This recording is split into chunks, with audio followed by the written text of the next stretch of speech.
Hey guys, I wanted to give a quick update about where I am in my cycle. And sorry about my skin, it's really bad. It's been like this for a while, which I'll just briefly talk about. I'm really feeling like it's due to my hormones and my hormonal imbalance and that problem I've had for a while.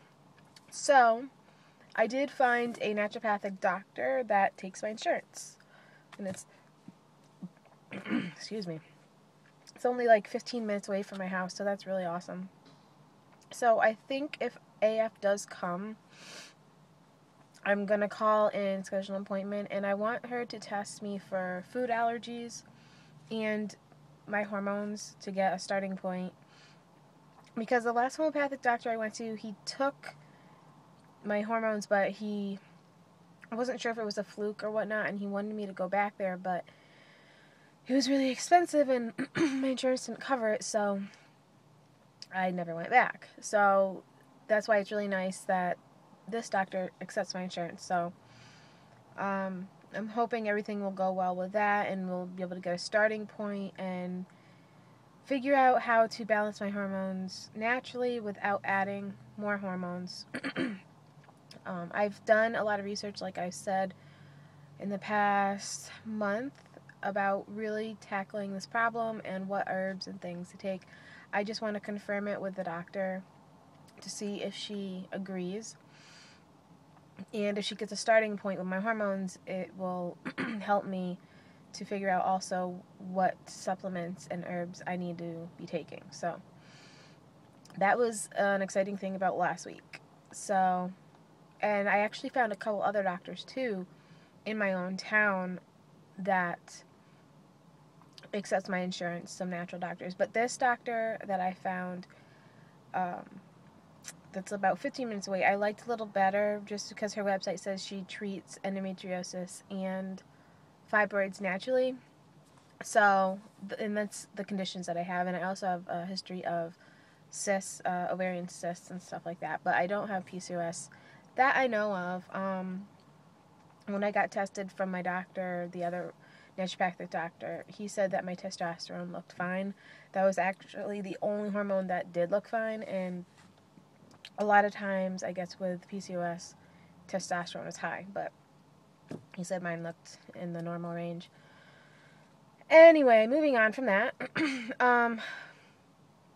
I think my fibroids or an ovarian cyst that I may have are causing me problems this cycle. It's either that, which I'm first suspecting that. It's either that or it is implantation cramping. I don't really have that much hope for the cycle just because I started spotting early on in my cycle at like cycle day. Oh man, I think it was like cycle day 10 or something like that. I started spotting, and so it was pre-ovulation, and it wasn't due to the ovulation, because I know they say when you're ovulating and you have a mixture of EWCM with the blood, that's a good sign. There was no EWCM, it was just spotting, and it was like that for like 4 or 5 days. So, anyways, I started feeling this dull, aching, cramping, maybe like 4 days DPO. And I know that's way too soon to be feeling implantation cramps. After ovulation, though, I started feeling like this rumbling in my stomach, like kind of like similar to ovulation pain, and then it went away for a day, and then it came back, and it's kind of like this just rumbling. But then around 4 days DPO, I started feeling like dull, cramping, and then today, and it's not unbearable. It kind of feels like AF is going to start, but it's not. Today and yesterday, I started feeling like this sharp pain, not really bad, but just like a lightning sharp pain to my pelvic area every once in a while, and it's not painful. I mean, I could sleep fine. It doesn't wake me up from sleep or anything, but when I do wake up, I'm like, oh, there's that dull aching pain again. So it's really frustrating because it's similar to what the pain that I have when my fibroids are acting up or my cysts. So even if I do get a BFP, I'll really have no idea because I won't be able to decipher if that was the pain from the fibroids and the cysts or if it was implantation. So I'm really thinking it's just from the fibroids. Just because it did start happening so early, and they say implantation, I guess you can feel it anywhere from 5 to 10 DPO or whatever. And today I am 9 DPO. That being said, I will be testing.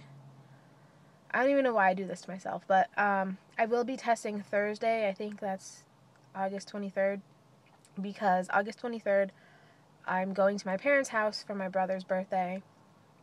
He's going to be, I think, 23, and we're celebrating his birthday, and if I do have a BFP, that's the only time in a while everybody that I want to tell early on will be in one spot. So I'm totally expecting it to be negative, but I figure, what the heck, I haven't tested in so long. Why not? So I'll film that and I will upload that no matter what. So that's going to be very early, like Thursday morning. I don't know, I may not upload that until later. But I don't know. I'm fully expecting a BFN, so, but that is fine. If AF does come, I'm really going to be aggressive and getting a plan on managing my fibroids, and who knows if my endometriosis is coming back. I fully expect it probably would, just because it is due to a hormonal imbalance, and that's what I have. So it's going to be doing things like the castor oil packs. I really need to be diligent doing that, because I find when I do that and I take all my supplements, I don't have the mid-cycle spotting or any spotting. So I really need to be diligent in doing that and working out and sticking to my whole food diet. Yeah, limiting sugars and all that.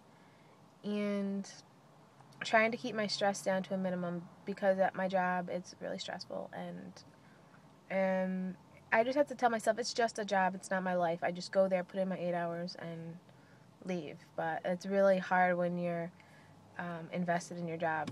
But dealing with this infertility, I've definitely learned that there's way more to life than your job and material things. So I'm learning that. I think that comes with age too. But that's pretty much it for me. 9 days DPO, 9 DPO, and testing on Thursday. So, oh, and I've been taking my progesterone cream every day. I've been very diligent doing that. Ooh, which reminds me, I need to go get some more baby aspirin and buy that. And taking my prenatals and all that. So, anyways, that's my update, and I will talk to you ladies later. Bye.